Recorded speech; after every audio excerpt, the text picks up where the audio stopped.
Los zapatos de la suerte. Cuento de Hans Christian Andersen. Capítulo 1. ¿Cómo empezó todo? En una casa de Copenhague, en la calle del Este, no muy lejos del nuevo Mercado Real, se celebraba una gran reunión con muchos invitados. A veces no queda más remedio que asistir a este tipo de encuentros, es parte de la vida social, y así uno también recibe invitaciones en otros momentos. La mitad de los asistentes ya estaba sentada en las mesas de juego, mientras que la otra mitad esperaba a que la señora de la casa decidiera qué hacer a continuación. La velada continuaba de la mejor manera posible. En medio de la conversación surgió el tema de la Edad Media. Algunos aseguraban que era una época mucho más interesante que la actual. Naps, el consejero de justicia, defendía esa idea con tanto entusiasmo que la señora de la casa no tardó en apoyarlo, y juntos comenzaron a criticar un ensayo escrito por Stead que había sido publicado en el almanaque. En ese texto se comparaban los tiempos antiguos con los modernos, y al final se concluía que nuestra época tenía ventajas. El consejero sostenía que los días del rey Hans habían sido los más bellos y felices de todos. Mientras seguía la discusión, interrumpida apenas por la llegada de un periódico sin noticias importantes, vamos nosotros al vestíbulo, donde estaban los abrigos, bastones, paraguas y zapatos. Allí se encontraban dos mujeres, una joven y otra mayor. Al principio uno podría pensar que acompañaban a alguna señora mayor, quizás una solterona o una viuda, pero al observarlas con más atención se notaba que no eran sirvientas comunes. Sus manos eran demasiado finas, su postura demasiado digna y los detalles de sus vestidos mostraban un estilo muy personal. En efecto, eran aquellas señoras dos hadas. La más joven no era exactamente la felicidad, pero sí era una de las camareras de sus damas de honor, encargadas de repartir los pequeños favores de la suerte. La más anciana tenía un semblante más serio. Era la preocupación. Siempre se encarga personalmente de sus asuntos para asegurarse de que todo se cumpla tal como debe ser. Las dos hadas conversaban sobre lo que habían hecho durante el día. La mensajera de la suerte solo había cumplido con encargos sencillos. Había protegido un sombrero nuevo de la lluvia. Había hecho posible que un caballero respetable recibiera el saludo de una figura destacada, entre otras cosas. Sin embargo, todavía le quedaba por realizar algo más especial. «Hoy es mi cumpleaños», dijo, «y para celebrarlo me han dado un par de zapatos que debo entregar a los humanos. Tienen una propiedad muy especial. Quien se los ponga será llevado de inmediato al lugar y al tiempo en que más desearía estar. Cualquier deseo que tenga que ver con la época, el sitio o la duración de su vida se cumplirá al instante. Así, por fin podrá encontrar la felicidad en este mundo». «¿Eso crees tú?», respondió la preocupación. «Pero el hombre que se atreva a usar ese poder acabará sintiéndose muy desgraciado, y agradecerá el momento en que pueda quitárselos». «¿Y por qué dices eso?», preguntó la otra. «Mira, los voy a dejar en la entrada. Alguien se los pondrá sin darse cuenta, y ya verás lo feliz que será». Esa fue la conversación entre ambas. Capítulo 2. ¿Qué le ocurrió al consejero? Ya era bastante tarde. El consejero de justicia, todavía entusiasmado con sus elogios a la época del rey Hans, por fin recordó que era hora de marcharse. Por una casualidad, al salir tomó por error los zapatos mágicos y no los suyos. Apenas puso un pie en la calle del Este, el poder encantado del calzado lo transportó al tiempo del rey Hans. Por eso, al dar sus primeros pasos, terminó hundiéndose en el barro y la suciedad, ya que en aquella época las calles no estaban empedradas. «¡Qué horror de calle! Está hecha un asco», murmuró el consejero. «Han quitado la acera y no hay ni un solo farol encendido. La luna apenas se asomaba por el horizonte, el aire estaba espeso y todo parecía fundirse en la oscuridad. En una esquina titilaba una pequeña lámpara bajo una imagen de la Virgen, aunque apenas iluminaba. El consejero no la vio hasta que pasó justo frente a ella y sus ojos se detuvieron en la pintura, que mostraba a la Virgen sosteniendo al niño. Pensó para sí mismo, seguro es un anuncio de alguna galería de arte y se les olvidó quitar el cartel. Pasaron entonces varias personas vestidas con ropas muy diferentes, propias de esa otra época. ¡Qué disfraces tan ridículos! Seguro vienen de algún baile de máscaras. De pronto se escucharon tambores y pífanos, y unas antorchas comenzaron a brillar entre la oscuridad. El consejero se detuvo desconcertado, al ver que se acercaba un extraño cortejo.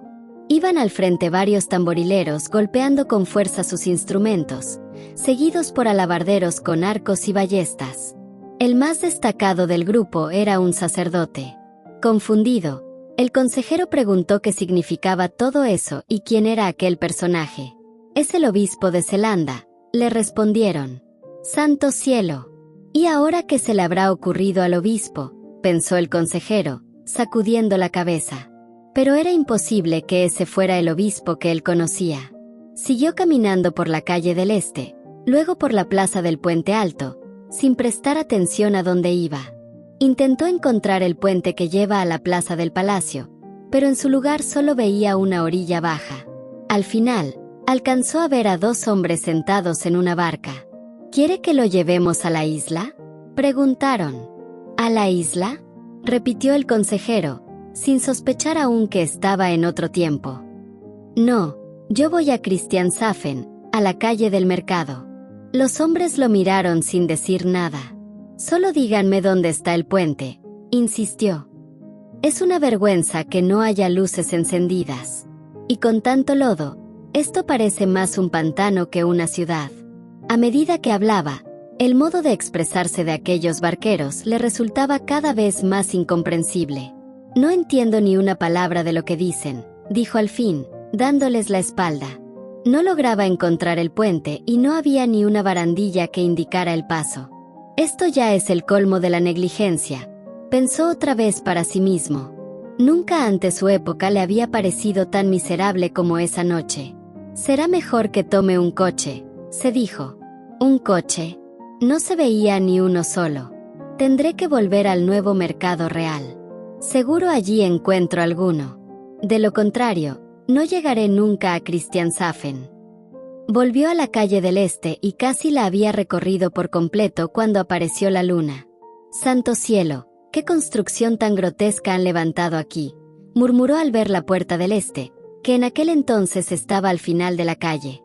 Encontró un pequeño portal que lo llevó hasta lo que hoy es el Mercado Nuevo, pero en esa época no era más que un terreno amplio cubierto de hierba, con algunos arbustos y una corriente de agua que lo cruzaba. Al otro lado se alzaban unas cuantas barracas de madera bastante pobres, habitadas por marineros de Alland, y de ellos venía el nombre de Punta de Alland. «O estoy viendo una ilusión o estoy ebrio», suspiró el consejero. «¿Qué demonios es esto?». Convencido de que algo andaba mal con su salud, volvió a la calle y se fijó mejor en las casas. La mayoría eran de entramado de madera, y muchas tenían techos de paja. «Esto no es normal», dijo. «Pero si solo tomé un vaso de ponche. Claro que esa bebida siempre se me sube a la cabeza. Además, fue un error servir ponche con salmón caliente. Se lo voy a decir a la señora de la gente, aunque no tiene sentido, seguro ya están dormidos». Buscó la casa, pero no estaba por ninguna parte. «Esto es terrible. No reconozco la calle del Este. No hay tiendas, solo casas viejas, pobres, a medio caer. Es como si estuviera en Roeskilde o en Ringsted. Estoy mal, eso es seguro. Pero imaginar cosas no va a ayudar. ¿Dónde se supone que está la casa de la gente? Esta no se le parece en lo absoluto, aunque hay gente despierta aún. No hay duda, algo me pasa». Empujó una puerta entreabierta por donde se filtraba algo de luz. Era una posada antigua, una especie de cervecería. El lugar parecía una taberna de Holstein. Había marineros, ciudadanos de Copenhague y un par de clérigos, todos conversando animadamente sobre sus jarras de cerveza. Apenas notaron su entrada. «Disculpe», dijo el consejero a la posadera, que se acercó al verlo. «No me siento bien. ¿Podría conseguirme un carruaje que me lleve a Christianshafen?». La mujer lo miró con extrañeza y negó con la cabeza. Luego le habló en alemán. El consejero, creyendo que no comprendía el danés, repitió su petición también en alemán. Eso, sumado a su ropa, hizo que la mujer lo tomara por un extranjero. Aún así, entendió que se sentía mal y le trajo un jarro de agua. Aunque provenía del pozo de la calle, tenía un ligero sabor salado. El consejero se apoyó la cabeza en la mano, respiró hondo y se quedó reflexionando sobre todo lo extraño que lo rodeaba. ¿Ese es el día de esta tarde?, preguntó, más por hablar que por otra cosa, al ver que la mujer apartaba una hoja de papel. Ella no comprendió, pero le entregó la hoja, que resultó ser un grabado en madera que mostraba un fenómeno atmosférico observado en Colonia. «Este grabado es antiquísimo», dijo el consejero, contento al ver algo tan raro. ¿Cómo llegó a sus manos esta pieza tan singular? Tiene mucho valor, aunque lo que muestra es solo una fábula. Se dice que estos fenómenos son auroras boreales, probablemente causadas por electricidad en la atmósfera. Los que estaban cerca lo miraron sorprendidos. Uno de ellos se levantó, se quitó el sombrero con respeto y le dijo con solemnidad: «Sin duda sois un hombre de gran saber, monsieur». «Por supuesto que no», respondió el consejero. «Solo hablo de unos cuantos temas que cualquiera conoce». «La modestia es una virtud admirable», comentó el otro. «Pero en cuanto a su discurso, bueno, usted perdonará, prefiero reservar mi opinión». «¿Puedo saber con quién tengo el gusto de conversar?», preguntó el consejero. «Soy bachiller en Sagradas Escrituras», respondió el hombre. Aquello fue suficiente para el magistrado. El título concordaba con su atuendo. Seguro es algún maestro rural, uno de esos personajes peculiares que uno se encuentra en Jutlandia. Aunque este lugar no es propiamente un sitio para la enseñanza, continuó el hombre, les ruego que hablen con libertad. Estoy seguro de que han leído bastante sobre la antigüedad. Por supuesto, contestó el consejero. Me gustan los textos antiguos y útiles, pero también leo cosas modernas, salvo esas novelas sin sustancia que tanto abundan últimamente. ¿Sin sustancia?, repitió el bachiller. Sí, me refiero a esas novelas tan comunes que están por todas partes hoy en día. Ah, pero tienen su gracia, respondió el hombre sonriendo. Se leen incluso en la corte. El rey se divierte mucho con la historia del señor de Ifben y el señor Gaudian, donde aparece el rey Arturo y los caballeros de la mesa redonda. Ha pasado buenos ratos con sus ministros leyendo eso. Yo no la he leído, dijo el consejero. ¿Será alguna edición muy reciente de Eyberg? No, corrigió el otro. No es de Eyberg, sino de Godofredo de Gemen. ¿Él es el autor?, preguntó el magistrado. Ese nombre es antiguo. ¿No fue el primer impresor que tuvimos en Dinamarca? Así es. Nuestro primer impresor, asintió el hombre. Hasta ese punto, la conversación fluía sin problemas. Luego uno de los vecinos presentes mencionó una peste muy grave que había azotado años atrás, refiriéndose a la de 1494. El consejero, sin sospechar nada, creyó que hablaban del reciente brote de cólera, y así la charla continuó sin dificultad. También hablaron de la guerra contra los piratas de 1490, como si acabara de suceder. Mencionaron cómo los corsarios ingleses habían capturado barcos en la bahía, y el consejero, que había vivido los sucesos de 1801, no tardó en criticar duramente a los ingleses. Sin embargo, a partir de ahí las cosas ya no fueron tan sencillas. El bachiller empezó a parecerle bastante limitado, mientras que sus propios comentarios, por más simples que fueran, al otro le sonaban exagerados y hasta insolentes. Ambos comenzaron a mirarse con recelo. Cuando la conversación se tensaba demasiado, el bachiller recurría al latín con la esperanza de lograr un entendimiento mejor, pero no servía de mucho. «¿Cómo se siente?», preguntó la posadera, tirándole suavemente de la manga. El consejero volvió en sí. En medio de la discusión, había olvidado por completo todo lo que le había pasado antes. «Por todos los cielos, ¿dónde estoy?», preguntó, sintiendo que todo le daba vueltas. «Vamos a pedir algo bueno. Hidromiel y cerveza de Brema», dijo uno de los presentes, «y tú beberás con nosotros». Entraron dos muchachas. Una llevaba un sombrero de 2 colores. Sirvieron las bebidas e hicieron una leve reverencia. El consejero sintió un escalofrío recorrerle la espalda. ¿Pero qué está pasando? ¿Qué significa todo esto? Repetía para sí. No tuvo más remedio que acompañarlos. Aquellos hombres lo rodearon por completo, tomándolo como parte del grupo. Se sentía confundido, fuera de lugar, y cuando uno comentó que parecía estar borracho, ni siquiera lo discutió. Solo pidió que le consiguieran un coche. Al oírlo, los demás creyeron que hablaba en moscovita. Jamás había estado entre gente tan ruda y tan vulgar. Esto parece un regreso al paganismo. Estoy viviendo una pesadilla. De pronto se le ocurrió una idea extraña pero posible: arrastrarse por debajo de la mesa para llegar hasta la puerta. Así lo hizo. Logró avanzar a gatas hasta la salida, pero justo cuando estaba por escapar lo descubrieron. Alguien lo sujetó por los pies y le quitó los zapatos. Pero eso fue su suerte, porque al separarlo de ellos, el hechizo se rompió. De inmediato vio ante sí un farol encendido y, detrás de él, un gran edificio. Todo le resultaba familiar. Era la calle del Este, tal y como la conocemos hoy. Estaba tendido en el suelo, con las piernas apoyadas contra una puerta, justo frente a un vigilante nocturno dormido. «Santo cielo, ¿he estado tirado en plena calle soñando todo esto?», dijo sacudiéndose sus vestiduras. Miró a su alrededor. Sí, esta es la calle del Este. Qué hermosa, clara y acogedora se ve. Es increíble lo que puede provocar un solo vaso de ponche. Un par de minutos más tarde, ya iba camino a Christianshafen en un coche de alquiler. Iba pensando en todo lo vivido y agradeciendo profundamente estar de vuelta en su tiempo. A pesar de todos los defectos de la época moderna, no había duda de que era mucho mejor que aquella otra tan lejana. Viéndolo bien, el consejero de justicia no estaba nada equivocado al pensar así. Capítulo 3. Los sucesos del vigilante nocturno. «Vaya, estos zapatos que están tirados aquí sí que son de buena gama», exclamó el vigilante. «Seguro son del teniente que vive allí. Están justo frente a la puerta». El buen hombre quiso llamar para devolverlos, porque había luz en el piso, pero prefirió no hacerlo para no despertar a los demás vecinos.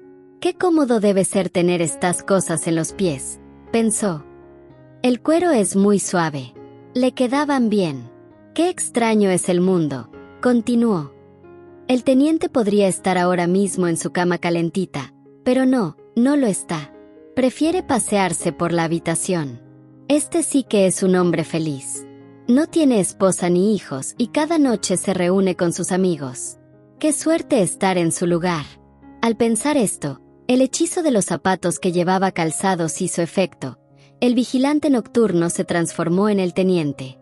Se encontró en la habitación de arriba, con un papel color rosa en las manos. En él estaba escrita una poesía, obra del propio teniente. Todos hemos tenido alguna vez un momento de inspiración poética, y si entonces anotamos lo que sentimos, el resultado es un poema. El escrito decía así: «Quien fuera rico». Suspiré muchas veces, cuando apenas levantaba un palmo del suelo. Si fuera rico, serviría al rey con sable, uniforme y bandolera. Llegó el tiempo en que fui oficial, pero la riqueza siempre me evitó. Ayúdame, Dios del cielo. Era una noche joven y feliz. Una mujer me besaba los labios. Yo era rico en hechizos y poesía, pero pobre en dinero. ¡Ay de mí! Ella solo pedía fantasías, y en eso era rico, aunque no en oro. Tú lo sabes, Dios del cielo. Quien fuera rico. Suspira mi alma. La mujer se volvió aún más doncella, hermosa, inteligente y bondadosa. Si escuchara mi canción, que hoy canto, y quisiera quererme como antes. Pero debo callar, porque soy tan pobre. Así lo quieres, Dios del cielo. Señor, si fuera rico en paz y amor, estas penas no saldrían en papel. Solo tú, mi amada, puedes entenderme. Lee estas líneas, oye mi lamento, oscuro cuento, hijo de la noche, porque solo tinieblas me ofrecen la vida. Mis gracias, Dios del cielo. Poesías así solo se escriben cuando uno está enamorado, pero un hombre prudente evita mostrarlas en público. Teniente, Amor y falta de dinero forman un triángulo complicado, o como decirlo, la mitad del dado roto de la felicidad. El teniente lo sentía en lo profundo de su ser, y por eso suspiraba apoyando la cabeza en el marco de la ventana. Ese pobre vigilante de la calle es mucho más feliz que yo, pensó. No conoce lo que yo llamo miseria. Tiene un hogar, una esposa y niños que comparten sus penas y alegrías. ¿Cuánto más feliz sería yo si pudiera cambiar con él? Enfrentar la vida con sus esperanzas y desafíos. Sin duda, él es más feliz que yo. En ese momento, el vigilante regresó a ser como era antes, un simple vigilante. Al ponerse los zapatos de la suerte, se había transformado en el teniente, pero sintió la infelicidad que rodeaba a aquel pobre hombre. Así deseó volver a ser quien era antes. Y así, el vigilante recuperó su forma original. Ha sido un sueño muy extraño y desagradable, dijo. Me pareció ser el teniente de arriba, pero no me gustó. Extrañaba a mi mujer y a los niños, que me llenan de besos y ruido. Se sentó de nuevo y comenzó a cabecear. El sueño no lo abandonaba porque aún tenía puestos los zapatos. Una estrella fugaz cruzó el cielo. Ahí va, murmuró el vigilante. Pero ¿qué importa con tantas que hay? Me gustaría ver esas cosas de cerca, especialmente la luna, que no se va tan rápido como las estrellas. Según me platicó un estudiante, cuya ropa lava mi mujer, cuando morimos vamos volando de estrella en estrella. Es solo un cuento, pero qué hermoso sería si fuera cierto. Ojalá pudiera dar un salto hasta allá y dejar el cuerpo aquí, echado en la escalera. ¿Sabes una cosa tú, mi pequeño oyente que está escuchando esta historia con atención? Hay cosas en este mundo que no se deben mencionar sin cuidado, pero aún más cuando llevas puestos los zapatos de la suerte. Fíjate lo que le pasó al vigilante. Todos conocemos la velocidad del vapor. La hemos sentido viajando en tren o en barco. Pero ese vuelo es como la marcha de un caracol comparada con la velocidad de la luz. La luz es 19 millones de veces más rápida que el mejor corredor. Y sin embargo, la electricidad la supera aún más. La muerte es como un choque eléctrico en el corazón. En alas de esa electricidad, el alma se libera y vuela. La luz del sol tarda 8 minutos y 1 segundos en recorrer más de 20 millones de millas. El alma, en un tren eléctrico expreso, necesita solo unos minutos para hacer el mismo viaje. El espacio entre los astros para el alma es tan pequeño como las distancias entre casas vecinas en nuestra ciudad. Pero ese choque eléctrico que nos arranca el alma también nos quita el cuerpo aquí abajo, a menos que, como el vigilante, llevemos puestos los zapatos de la suerte.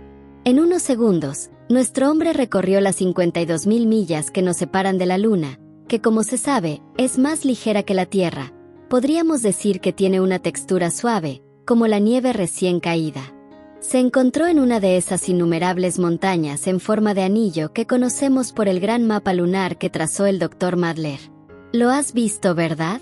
Por dentro, era un cráter que descendía casi media milla, y en el fondo había una ciudad. Podemos imaginarla si mezclamos claras de huevo en un vaso de agua.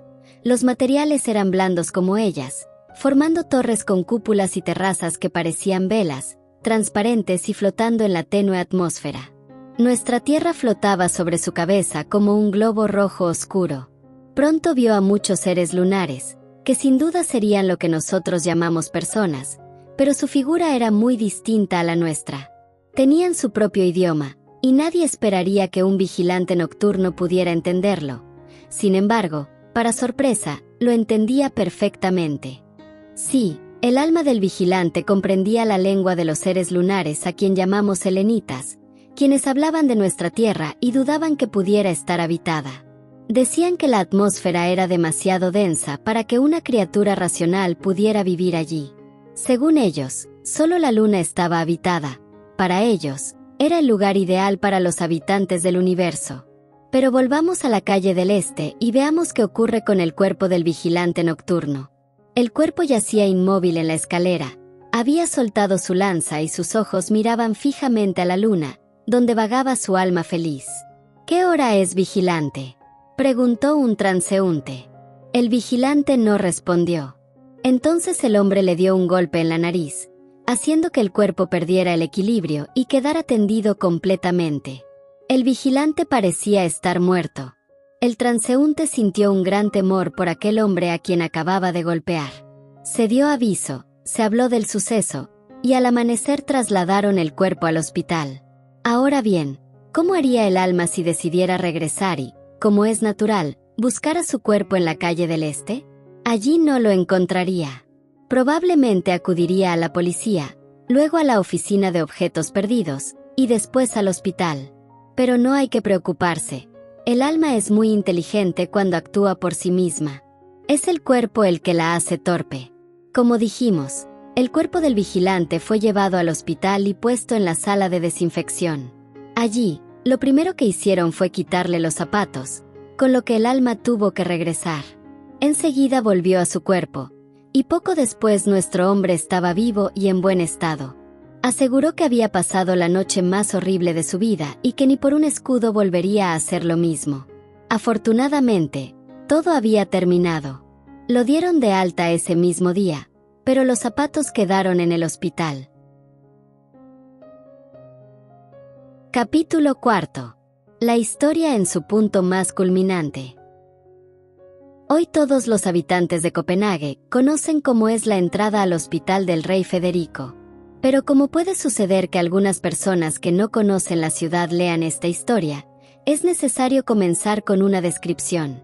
El hospital está separado de la calle por una reja bastante alta.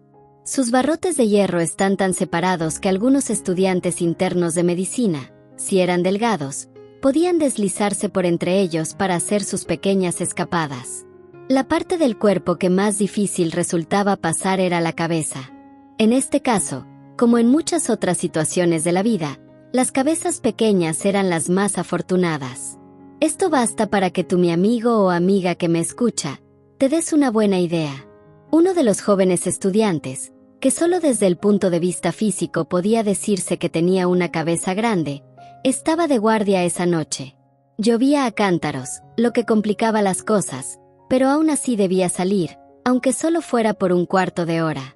Pensó que no hacía falta dar explicaciones al portero por una ausencia tan breve, siempre que pudiera deslizarse entre los barrotes. Allí estaban los zapatos que el vigilante había olvidado. Ni por un momento pensó que fueran los zapatos de la suerte, solo sabía que le serían útiles. Por eso se los calzó. De pronto dudó si lograría pasar la cabeza entre los barrotes, pues nunca lo había intentado. Allí estaba. Que Dios quiera que pueda pasar la cabeza, pensó. Aunque es grande y dura, pasó con facilidad y sin problema, gracias a los zapatos. Pero el cuerpo no entró, y allí se quedó. Uf, estoy demasiado gordo, se dijo. Creía que la cabeza sería lo más difícil. No podré salir. Intentó retirar la cabeza, pero no hubo manera. Podía mover el cuello con facilidad, pero nada más. Primero se enojó, después se sintió totalmente desesperado. Los zapatos de la suerte lo habían puesto en esa terrible situación y, para su desgracia, no pensó en pedir ayuda para liberarse. En cambio, siguió forcejeando sin éxito. La lluvia seguía cayendo fuerte y por la calle no pasaba nadie. No podía alcanzar la cadena de la campanilla de la puerta para avisar. Comprendió que tendría que quedarse allí hasta la mañana. Entonces llamarían a un herrero para limar un barrote, pero eso llevaría tiempo.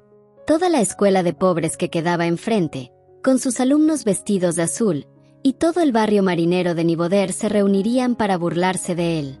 Habría una gran multitud, mucho más que el año anterior cuando floreció el agave gigante. La sangre se me sube a la cabeza. Creo que me volveré loco. Sí, me volveré loco. Si pudiera soltarse, todo estaría resuelto. De haberlo dicho antes, todo habría sido distinto. En cuanto expresó ese deseo, la cabeza se liberó y se deslizó al interior, desconcertado por el susto que le habían causado los zapatos de la suerte. Pero no creas que ahí terminó la cosa, lo peor sucedió más tarde. Pasaron la noche y el día siguiente sin que nadie reclamara los zapatos. Al atardecer se celebró una función en el pequeño teatro del callejón de Cannique. La sala estaba llena hasta el último lugar. Durante un intermedio, leyeron una poesía nueva titulada Las gafas de la abuela. Hablaba de unas gafas con la virtud de mostrar a las personas como si fueran cartas de naipes, con las cuales se podía adivinar el futuro y predecir lo que pasaría el año siguiente. El recitador recibió grandes aplausos. Entre los espectadores estaba nuestro estudiante del hospital, que parecía ya no recordar su aventura de la noche anterior.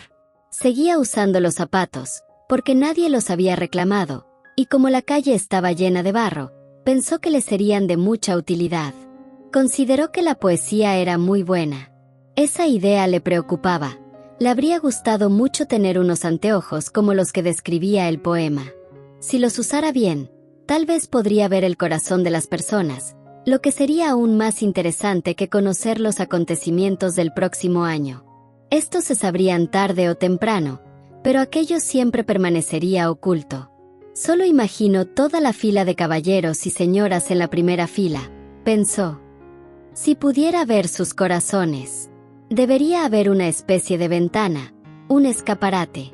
¿Cómo recorrerían mis ojos esas tiendas? Esa dama seguro tiene un gran negocio de confección. La otra tienda está vacía, pero necesita una limpieza profunda. Pero también encontraría buenos lugares. Sé de una tienda donde todo es excelente, solo que el empleado no es bueno. Ese es el único problema del lugar. De todos lados me llamarían. Venga, acérquese más por favor. Tan solo si pudiera meterme en ellos como un pequeño pensamiento. Los zapatos no necesitaron más. El joven se contrajo y empezó un viaje increíble a través de los corazones de los espectadores en primera fila. El primer corazón que visitó era el de una dama. Pero al principio creyó que estaba en un instituto ortopédico, esos lugares donde el médico arregla deformidades y endereza a las personas. Estaba en un cuarto con moldes de yeso colgados en las paredes, que representaban miembros deformes. La diferencia era que en un instituto los moldes se hacen al entrar el paciente, mientras que en el corazón se guardaban después de que los dueños salieran. Eran vaciados de amigas cuyos defectos, físicos y espirituales, permanecían allí. Rápidamente pasó a otro corazón, que le pareció un templo venerable y espacioso. La blanca paloma de la inocencia volaba sobre el altar. Sintió un gran deseo de arrodillarse. Pero pronto se trasladó al tercer corazón, aún escuchando las notas de un órgano y sintiéndose como un hombre nuevo y mejor. No se sentía indigno de entrar al siguiente santuario, donde vio una pobre buhardilla con una madre enferma. Por la ventana abierta entraba el bendito sol de Dios.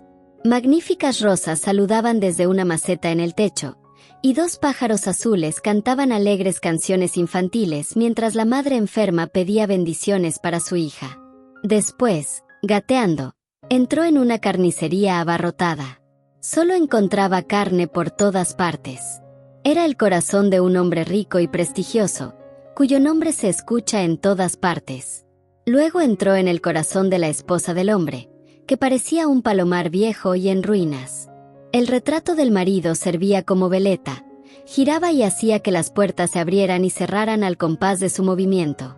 Después llegó a un salón de espejos, parecido al que hay en el Palacio de Rosenborg, pero con cristales que aumentaban el tamaño de todo de forma exagerada. En el centro, sentado en el suelo como un Dalai Lama, estaba el pequeño yo de la persona, maravillado al contemplar su propia figura. Luego creyó encontrarse en un estrecho alfiletero lleno de alfileres puntiagudos y pensó, seguro este es el corazón de una solterona. Pero en realidad era el de un joven guerrero, poseedor de muchas condecoraciones y de quien se decía que era hombre de alma y corazón. Completamente desconcertado salió el pobre hombre del último corazón que visitó. No podía ordenar sus pensamientos y pensó que su imaginación le estaba jugando una mala pasada. Dios mío, suspiró, debo tener tendencia a la locura. Además, aquí hace un calor insoportable, la sangre se me sube a la cabeza. Entonces recordó la aventura de la noche anterior, cuando su cabeza había quedado atrapada entre los barrotes de la reja. Ahí lo atrapé, pensó. Tengo que buscar una solución pronto. Un baño ruso me aliviaría. Ojalá estuviera ahora en la tabla más alta del baño de vapor. Y ahí lo tienes. Los zapatos hicieron lo suyo. En la tabla más alta del baño de vapor se encontraba aquel joven, pero con toda la ropa puesta y zapatos incluidos. Las gotas calientes que caían del techo le golpeaban la cara. «¿Pero qué ha pasado ahora?», exclamó, saltando rápidamente para meterse bajo la ducha fría. El guardián del lugar lanzó un fuerte grito al verlo tan vestido dentro del baño. El estudiante tuvo la presencia de ánimo para decirle en voz baja: «Perdone, caballero, es tan solo una apuesta». Pero lo primero que hizo al llegar a su habitación fue aplicarse un gran vejigatorio español en el cuello y tumbarse de espaldas, para expulsar la locura de su cuerpo. A la mañana siguiente tenía toda la espalda ensangrentada. Eso fue lo que le dejaron los zapatos de la suerte. Capítulo 5. La conversión del escribiente.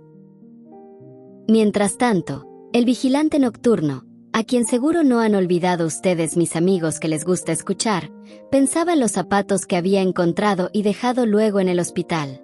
Fue a reclamarlos, pero ni el teniente ni nadie más de su calle los reconocieron como suyos, así que los entregó a la policía. «Se parecen exactamente a los míos», dijo uno de los escribientes, examinando el par encontrado y comparándolo con el suyo. «Creo que ni un zapatero los distinguiría». «Señor escribiente», dijo un subalterno al entrar con unos papeles. El escribiente se volvió para hablar con él, luego miró otra vez los zapatos, pero ya no podía asegurar si los suyos eran los de la derecha o los de la izquierda. «¿Serán los mojados?», pensó analizando los zapatos, pero se equivocó. Eran los zapatos de la suerte. ¿O acaso creen que un policía no puede equivocarse? Se los puso, metió los papeles en el bolsillo y tomó algunos escritos bajo el brazo para leer y copiar en su casa. Pero como era domingo por la mañana y hacía buen tiempo, pensó: «Una excursión a Frederiksberg me sentaría bien». Pensó y actuó. No podrían imaginar a un hombre más tranquilo y diligente que aquel joven. Era justo permitirle pasear a su gusto. Después de tantas horas sentado, sin duda la salida le haría bien. Comenzó la excursión sin pensar en nada, por eso los zapatos no tuvieron oportunidad de poner en práctica su poder mágico. En el camino se encontró con un conocido, uno de nuestros jóvenes poetas, quien le dijo que al día siguiente emprendería su viaje de verano. «Así que se marcha», dijo el escribiente. «Usted es un hombre feliz y libre. Puede volar a donde quiera, mientras nosotros estamos aquí encadenados». «Pero su cadena está atada al árbol del pan», respondió el poeta. «No tienen que preocuparse por el día de mañana y si llegan a viejos, reciben una pensión. Sin embargo, ustedes llevan la mejor parte», replicó el escribiente. «Es un placer estar tranquilo componiendo poemas. Todos les hablan con cariño y son dueños de su vida y sus actos. Me gustaría que probaran lo que es ocuparse en esos estúpidos procesos». El poeta meneó la cabeza. El escribiente hizo lo mismo y se separaron sin convencer al otro. «Son gente original esos poetas», dijo el escribiente. «Me gustaría convertirme en alguien como ellos y volverme poeta. Seguro no escribiría esas elegías que suelen hacer. Qué precioso día de primavera para un poeta. El aire está limpio y transparente, las nubes se deslizan suavemente, y los prados nos regalan sus aromas. ¿Cuántos años hacía que no disfrutaba de un momento así? Como pueden ver, se había transformado en poeta. No es algo extraordinario, porque sería un error pensar que los poetas son seres distintos a los demás humanos. Hay muchas personas comunes que tienen naturalezas más poéticas que algunas personalidades muy reconocidas. La diferencia está en que el poeta tiene una memoria espiritual más fuerte y clara, capaz de retener ideas y sentimientos y darles forma precisa con palabras. Los demás no logran hacer eso tan bien. Pero pasar de una naturaleza común a otra más dotada siempre implica una transición, y esa fue la que vivió nuestro escribiente. «¡Qué aroma tan dulce!», dijo. «Me recuerda a las violetas que solía tener la tía Elena. Cuando era niño, ella vivía justo detrás de la bolsa. Siempre tenía algunas ramitas o flores en agua, incluso en los inviernos más fríos. Yo solía calentar una moneda contra el cristal helado de la ventana para hacerme una pequeña mirilla y mirar afuera. Era un espectáculo hermoso. En el canal, los barcos permanecían inmóviles, atrapados por el hielo, sin nadie a bordo, y solo se oía el graznido de una corneja. Pero cuando llegaban los primeros vientos de primavera, todo cambiaba. Rompían el hielo, reparaban las embarcaciones y pronto zarpaban rumbo a tierras lejanas. Yo me quedé aquí, atrapado en la comisaría, viendo cómo otros sacan sus pasaportes para viajar. Es mi destino. No hay más que hacer, dijo, suspirando profundamente. Luego se quedó en silencio pensativo. ¿Qué me pasa? Nunca había sentido esto antes. Supongo que es el aire de primavera, que al mismo tiempo inquieta y consuela. Sacó unos papeles del bolsillo. Esto me ayudará a distraerme, comentó mientras leía. La señora de Sigbrit. Tragedia en 5 actos. ¿Será que fui yo quien escribió esto? También hay algo llamado La intriga del muro o El día de la penitencia. Farsa musical. ¿De dónde habrá salido todo esto? Seguro me lo metieron en el bolsillo sin darme cuenta. Encontró una carta del teatro rechazando sus obras con palabras poco amables. Sus pensamientos vibraban llenos de vida y emociones. Sin pensarlo tomó una flor cercana, una simple margarita. En un instante, comprendió todo lo que los naturalistas explican con largas charlas: el mito de su origen, la fuerza del sol que extiende sus delicados pétalos y la obliga a abrirse y esparcir su aroma. Pensó en las luchas de la vida, que también despiertan sentimientos en nuestro corazón. El aire y la luz eran sus amantes, pero la luz era su preferida. Siempre buscaba su presencia y, cuando desaparecía, cerraba sus pétalos y se dormía mecida por el viento. A la luz debo mi belleza, parecía decir la flor. Pero es el aire quien te da vida, susurró una voz, la del poeta. A poca distancia, un niño golpeaba con un palo un foso lleno de barro.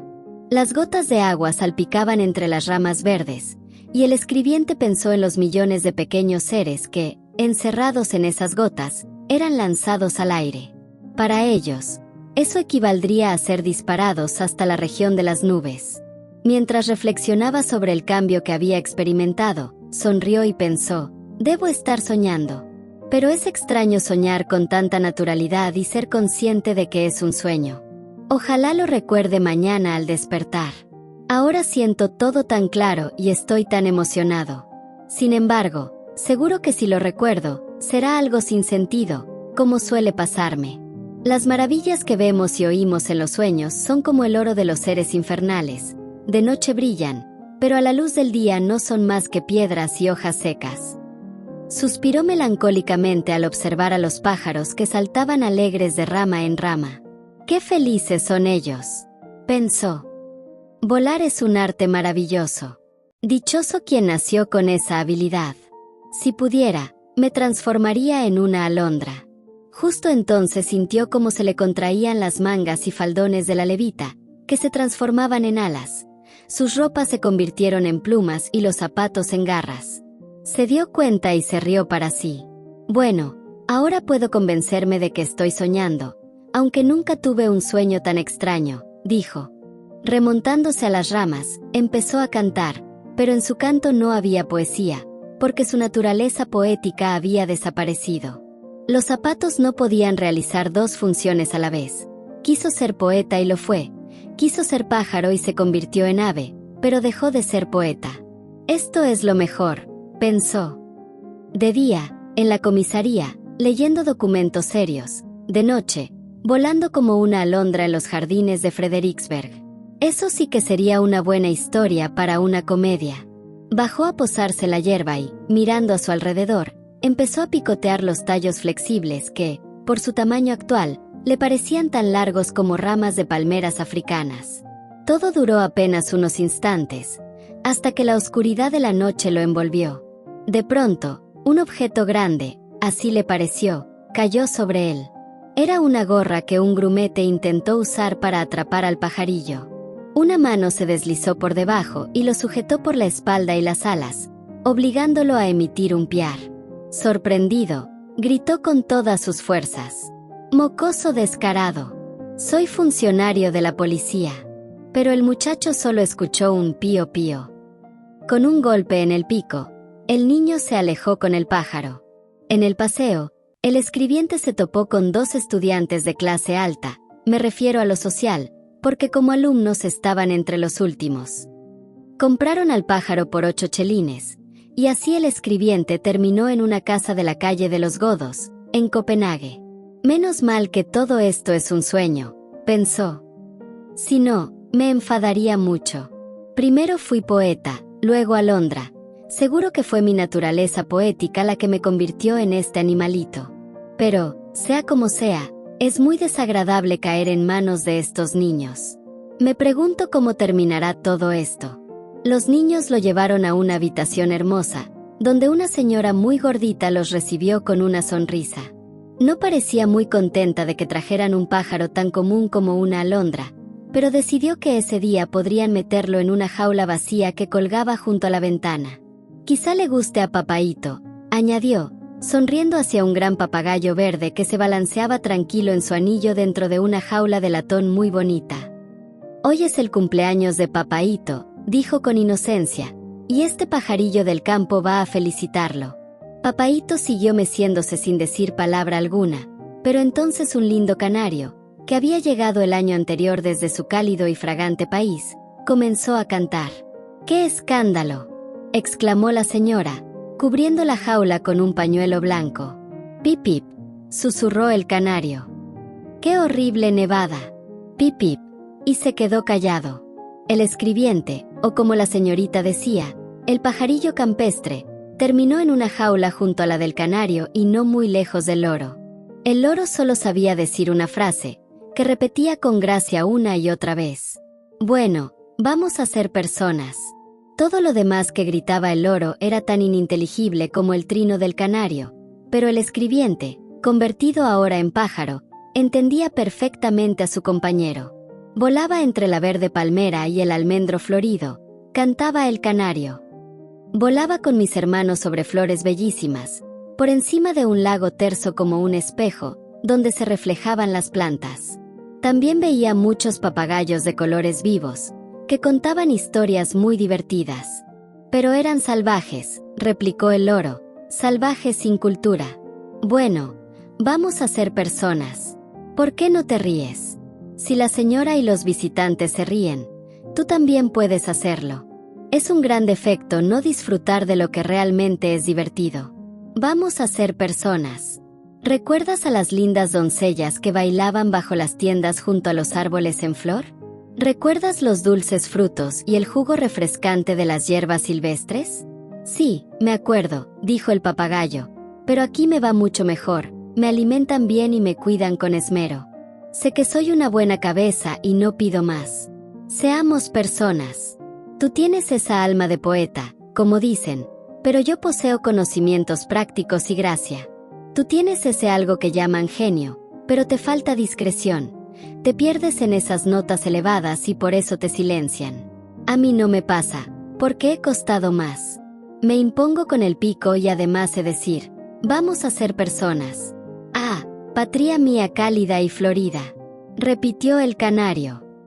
Quiero cantar tus árboles verdes, tus bahías tranquilas donde las ramas besan el agua clara. Quiero cantar la alegría de mis brillantes hermanos, allá donde crecen las plantas que son fuente en el desierto. Cállate ya con tus canciones tristes, exclamó el papagayo. Dime algo que nos haga reír. La risa es la señal del más alto nivel intelectual. Dime, ¿puede un perro o un caballo reírse? No, pueden llorar, pero reír. Esa cualidad solo la tiene el hombre. Luego rió el loro, y añadió su chiste, vamos a ser personas. Tú, pobre y gris pajarillo danés, exclamó el canario, también has caído prisionero. Tal vez en tus bosques el frío sea más cruel, pero al menos hay libertad. Mira, han olvidado cerrar tu jaula, y la ventana de arriba está abierta. Escapa mientras puedas. El funcionario, todavía con forma de pájaro, obedeció sin pensarlo. Salió volando de la jaula justo en el instante en que la puerta del cuarto vecino se abría con un chirrido. De la oscuridad surgieron unos ojos verdes centelleantes. Era el gato de la casa, que se lanzó de inmediato tras él. El canario batía las alas dentro de su jaula, el papagayo gritaba su famoso «Vamos a ser personas», y el pobre escribiente, lleno de pánico, Levantó el vuelo y escapó por la ventana, cruzando tejados, calles y chimeneas hasta que no pudo más y buscó un lugar para descansar. La casa frente a él le pareció conocida. Una de las ventanas estaba entreabierta, así que entró. Era su propio cuarto. Se posó sobre la mesa y, sin darse cuenta de lo que decía, repitió como eco: «Vamos a ser personas». Y justo en ese momento volvió a ser el mismo, el escribiente, sentado sobre su mesa. «Dios mío», dijo. «¿Cómo llegué aquí? ¿Me habré quedado dormido? ¿Qué sueño más raro y agitado? ¿Y qué tonterías todas juntas?». Capítulo 6. Lo mejor que trajeron los zapatos. A la mañana siguiente, muy temprano, cuando el escribiente aún estaba en la cama, alguien llamó a su puerta. Era su vecino de enfrente, un joven seminarista. «Préstame tus zapatos», le pidió. «El jardín está empapado, pero hace un sol precioso. Quiero bajar a fumarme una pipa». Se los calzó y bajó al jardín, donde crecían un ciruelo y un peral. En pleno centro de Copenhague, un jardincito así era un verdadero lujo. El seminarista comenzó a pasear de un lado a otro. Eran apenas las 6 de la mañana. A lo lejos sonó la corneta de un postillón. «Qué hermoso es viajar», suspiró. «Viajar es la felicidad absoluta, lo que más deseo. Si pudiera irme muy lejos, tan solo ver Suiza, recorrer Italia, quizás así se me quitaría esta inquietud que me pesa tanto». Por suerte o tal vez no, los zapatos reaccionaron al instante.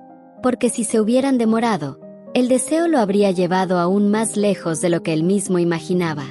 Sin darse cuenta, ya estaba en pleno viaje, apretado con otros 8 pasajeros dentro de una diligencia. Le dolía la cabeza, sentía el cuello entumecido y los pies tan hinchados que las botas le apretaban como tenazas. Medio dormido, medio despierto, con la mente nublada.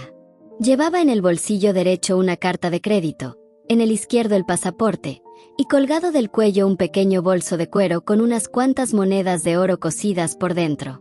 En su sueño, creyó que había perdido uno de esos objetos y se despertó sobresaltado. Instintivamente se llevó la mano al pecho, al bolsillo, al cuello, todo estaba en su lugar. Sombreros, paraguas y bastones se balanceaban sobre su cabeza, atrapados en una red, mientras afuera se extendía un paisaje asombroso que apenas podía mirar de reojo. Y mientras el corazón se le llenaba de emoción, le vino a la mente aquel verso que ya había escrito un poeta, uno que aún no se decide a publicar su poema. «Este mundo es un lugar de maravilla infinita, veo el Mont Blanc alzarse, altivo y con su cumbre bendita, tan solo si tuviera dinero y tiempo para viajar, qué fácil sería la vida de llevar». La naturaleza que lo rodeaba era imponente, severa y oscura. Los bosques de abetos parecían brezos trepando las altas rocas, cuyas cimas se perdían entre la niebla. Comenzaba a caer nieve, y el viento helado cortaba la piel. «Ojalá estuviéramos ya del otro lado de los Alpes», murmuró el seminarista con un suspiro. «Sería verano, habría cobrado aquella letra, y no tendría esta ansiedad que me arruina el viaje. Si tan solo estuviera ya del otro lado». Y en el instante siguiente, ahí lo tienes, del otro lado de las montañas en Italia. El carruaje avanzaba entre Florencia y Roma. El lago Trasimeno brillaba como oro líquido bajo la luz del atardecer, rodeado por montañas de un azul profundo. Justo donde Aníbal venció a Flaminio, ahora crecían viñas que entrelazaban sus ramas como si se tomaran de la mano. Unos chiquillos medio desnudos vigilaban una piara de cerdos tan negros como el carbón, bajo la sombra de unos laureles aromáticos junto al camino. Si pudiéramos describir bien aquel paisaje, seguro que dirías: «Esto sí es Italia». Pero no fue eso lo que pensaron los pasajeros, ni mucho menos. Miles de moscas y mosquitos invadían el interior del coche, y ni las ramas de mirto servían para espantarlos. Todos iban con la cara hinchada de tantas picaduras. Hasta los caballos sufrían, cubiertos por nubes de insectos, y el cochero apenas bajaba de vez en cuando a espantarlos. Cuando el sol se ocultó, un frío extraño, fugaz pero intenso, recorrió el ambiente. Era incómodo, pero las montañas y las nubes tomaban un color gris luminoso, imposible de describir. Hay cosas que es mejor ver con los propios ojos, en vez de leerlas en un libro. Aquello era precioso, sí, y todos los viajeros lo sabían, pero estaban hambrientos y agotados, y sus pensamientos ya no volaban entre montañas, sino que caían al suelo deseando una sola cosa: encontrar un buen lugar para dormir. Atravesaban un bosque de olivos. Tenía algo del encanto que en su país natal sentían al cruzar por caminos flanqueados por sauces retorcidos. Allí encontraron una posada solitaria, frente a la cual se había reunido un grupo de mendigos lisiados. El más fuerte parecía, como diría Marrayat, el primogénito del hambre ya en edad madura. Los demás eran ciegos, o no tenían piernas y se arrastraban con las manos, o carecían de brazos o dedos. Era la miseria pura y desnuda. Excellenza miserabili, gritaban, mostrando sus miembros mutilados. La posadera salió a recibirlos. Iba descalza, despeinada, vestida con una blusa sucia. Las puertas de la casa se sujetaban con simples cuerdas. El piso era una mezcla caótica de ladrillos rotos, y murciélagos volaban bajo el techo. El olor era algo indescriptible. «Creo que será mejor dormir en el establo», dijo uno de los viajeros. «Al menos allá sabemos que estamos respirando». Abrieron las ventanas para que entrara un poco de aire, pero lo primero que se coló fueron los brazos deformes y las voces que no cesaban de repetir: «Miserabili excellenza». En las paredes había todo tipo de inscripciones, muchas de ellas maldiciendo a la bella Italia. Sirvieron la cena, una sopa aguada con un sabor amargo, cargada de pimienta y aceite rancio. Luego, una ensalada aliñada con ese mismo aceite. Los platos fuertes eran huevos pasados y crestas de gallo a la brasa. Hasta el vino sabía raro, como si lo hubieran mezclado con medicina. Por la noche, apilaron las maletas contra la puerta para protegerse. Uno de ellos se ofreció como centinela, y el turno recayó en el seminarista. El calor era sofocante, los mosquitos zumbaban y lo picaban sin descanso, y afuera los que gritaban miserabili seguían gimiendo incluso mientras dormían. «Viajar está muy bien», pensó el seminarista, «pero sobra el cuerpo. Debería poder quedarse descansando mientras el alma vuela.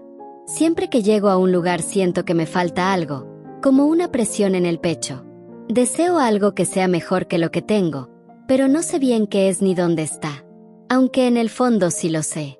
Lo que quiero es alcanzar al fin la felicidad verdadera». No bien pensó esto, se encontró de regreso en su tierra, en su hogar. Las cortinas largas y blancas colgaban quietas ante la ventana, y al centro de la habitación, sobre el suelo, reposaba un ataúd negro. Dentro dormía él, en el largo e interminable sueño de la muerte. Su deseo había sido cumplido, el cuerpo descansaba, y el alma por fin viajaba libre. «Que nadie crea ser feliz hasta haber entrado en la tumba», había dicho Solón, y tal vez tenía razón. Todo cadáver es una esfinge del misterio eterno. Y como todas las esfinges, esta tampoco dio respuesta a lo que el seminarista había escrito 2 días antes. «Tu silencio, oh muerte, es desconsuelo y frío, tus huellas, solo lápidas de piedra. ¿No puede el alma alzarse hacia lo alto, o somos solo carne y hueso, y nada queda? El mundo encierra un llanto que no se oye. Para ti, eterna soledad, fue un don la muerte. Te pesó más la vida que la tierra que ahora te cubre el cuerpo y el alma inerte». En la habitación andaban 2 figuras conocidas, el hada de la preocupación y la mensajera de la suerte. Ambas se inclinaron sobre el cuerpo. «¿Ves?», dijo la preocupación. «¿Ves cuánta felicidad dieron tus zapatos a los humanos? Al menos a este», respondió la suerte, «le dieron la paz eterna». «No», replicó la preocupación. Se fue sin que nadie lo llamara. No tuvo el valor de aprovechar los dones que su destino le ofrecía. «Le haré un favor». Entonces le quitó los zapatos. Y en ese instante, el sueño de la muerte se deshizo. El joven despertó y se incorporó como quien regresa de lo más hondo de la noche. La preocupación se desvaneció llevándose los zapatos. Al fin y al cabo, siempre habían sido suyos.